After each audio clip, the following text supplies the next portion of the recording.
SIR ಪ್ರಕ್ರಿಯೆಗೆ ಅಡ್ಡಿಯಾದರೆ ಸಹಿಸಲ್ಲ. ಎಲ್ಲ ರಾಜ್ಯಗಳಿಗೆ ಸುಪ್ರೀಂ ಸೂಚನೆ. ಮತದಾರರ ಪಟ್ಟಿ ಪರಿಷ್ಕರಣೆ ವಿರುದ್ಧ ಅರ್ಜಿ ಸಲ್ಲಿಸಿದ್ದ ಮಮತಾ ಸರ್ಕಾರಕ್ಕೆ ಸುಪ್ರೀಂ ಶಾಕ್. ಮತದಾರರ ಪಟ್ಟಿ ಪರಿಷ್ಕರಣೆಗೆ ಸಿಬ್ಬಂದಿಯನ್ನೇ ಕೊಟ್ಟಿಲ್ಲ ಎಂದ ಚುನಾವಣಾ ಆಯೋಗ. ಪಶ್ಚಿಮ ಬಂಗಾಳದಲ್ಲಿ ಚುನಾವಣಾ ಆಯೋಗ ನಡೆಸುತ್ತಿರುವ ಮತದಾರರ ಪಟ್ಟಿಯ ವಿಶೇಷ ತೀವ್ರ ಪರಿಷ್ಕರಣೆಯಲ್ಲಿ ಯಾವುದೇ ರೀತಿಯ ಅಡಚಣೆಗಳಾಗಲು ಅವಕಾಶ ನೀಡುವುದಿಲ್ಲ ಎಂದು ಸುಪ್ರೀಂ ಕೋರ್ಟ್ ಎಲ್ಲ ರಾಜ್ಯಗಳಿಗೆ ಖಡಕ್ ಸೂಚನೆ ನೀಡಿದೆ. ಪಶ್ಚಿಮ ಬಂಗಾಳದಲ್ಲಿ ಮತದಾರರ ಪಟ್ಟಿಯ ವಿಶೇಷ ತೀವ್ರ ಪರಿಷ್ಕರಣೆಯಲ್ಲಿ ಮತದಾರರನ್ನ ಸಾಮೂಹಿಕವಾಗಿ ಹೊರಗಿಡಲಾಗುತ್ತಿದೆ ಎಂದು ಆರೋಪಿಸಿ ಪಶ್ಚಿಮ ಬಂಗಾಳ ಮುಖ್ಯಮಂತ್ರಿ ಮಮತಾ ಬ್ಯಾನರ್ಜಿ ಎಸ್ಐಆರ್ ಪ್ರಕ್ರಿಯೆಗೆ ವಿರೋಧ ವ್ಯಕ್ತಪಡಿಸಿ ಸಲ್ಲಿಸಿರುವ ಅರ್ಜಿ ವಿಚಾರಣೆ ನಡೆಸುತ್ತಿರುವ ಸರ್ವೋಚ್ಚ ನ್ಯಾಯಾಲಯ ಎಸ್ಐಆರ್ ಕುರಿತ ಯಾವುದೇ ರೀತಿಯ ಸ್ಪಷ್ಟೀಕರಣ ಅಥವಾ ಆದೇಶ ಅಗತ್ಯವಿದ್ದರೆ ಅದನ್ನು ನೀಡಲು ನಾವು ಸಿದ್ಧರಿದ್ದೇವೆ. ಆದರೆ ಪರಿಷ್ಕರಣೆ ಪ್ರಕ್ರಿಯೆಗೆ ಯಾವ ರೀತಿಯಲ್ಲೂ ಅಡೆತಡೆಯಾಗಲಿ ಉಂಟು ಮಾಡಲು ನಾವು ಅನುಮತಿಸುವುದಿಲ್ಲ.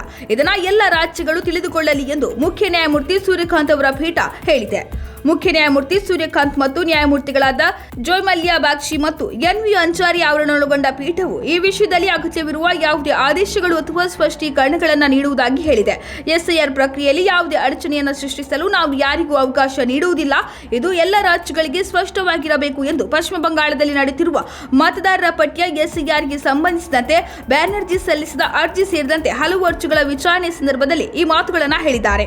ಇನ್ನು ಮತಪಟ್ಟಿ ಪರಿಷ್ಕರಣೆ ಮಾಡಲು ಪಶ್ಚಿಮ ಬಂಗಾಳ ಸರ್ಕಾರ ಆಯೋಗಕ್ಕೆ ಅಧಿಕಾರಿಗಳನ್ನು ನೀಡುತ್ತಿಲ್ಲ ಎಂಬ ಬಗ್ಗೆ ಸುಪ್ರೀಂ ಕೋರ್ಟ್ನಲ್ಲಿ ವಾದ ಮಂಡನೆ ನಡೆಯಿತು. ಮಮತಾ ಬ್ಯಾನರ್ಜಿ ಪರ ವಾದ ಮಂಡಿಸಿದ ಹಿರಿಯ ವಕೀಲ ಶ್ಯಾಮ್ ದಿವಾನ್ ಮತಪಟ್ಟಿ ಪರಿಷ್ಕರಣೆಯ ಕಾರ್ಯಕ್ಕೆ 8,505 ಗ್ರೂಪ್ ಬಿ ಸಿಬ್ಬಂದಿಯನ್ನು ಪಶ್ಚಿಮ ಬಂಗಾಳ ಸರ್ಕಾರ ನೀಡಿದೆ. ಜೊತೆಗೆ ಆ ಅಧಿಕಾರಿಗಳ ಹೆಸರನ್ನು ನೀಡಿದ್ದೇವೆ ಎಂದರು. ಇದನ್ನು ತಳ್ಳಿ ಹಾಕಿದ ಆಯೋಗದ ಪರ ವಾದ ಮಂಡಿಸಿದ ಹಿರಿಯ ವಕೀಲ ದಾಮಶೇಷಾದ್ರಿ ನಾಯ್ಡು ಮಮತಾ ಬ್ಯಾನರ್ಜಿ ಅವರ ಸರ್ಕಾರ ಯಾವುದೇ ಅಧಿಕಾರಿಗಳ ಹೆಸರುಗಳನ್ನು ನೀಡಿಲ್ಲ ಎಂದು ಹೇಳಿದರು. ಭಾರತದ ಸಂವಿಧಾನವು ಎಲ್ಲ ರಾಜ್ಯಗಳಿಗೂ ಅನ್ವಯಿಸುತ್ತದೆ ಎಂಬ ಸಂದೇಶ ಹೋಗಬೇಕು ಎಂದು ಸಾಲಿಸಿಟರ್ ಜನರಲ್ ತುಷಾರ್ ಮೆಹ್ತಾ ಹೇಳಿದ್ದಾರೆ.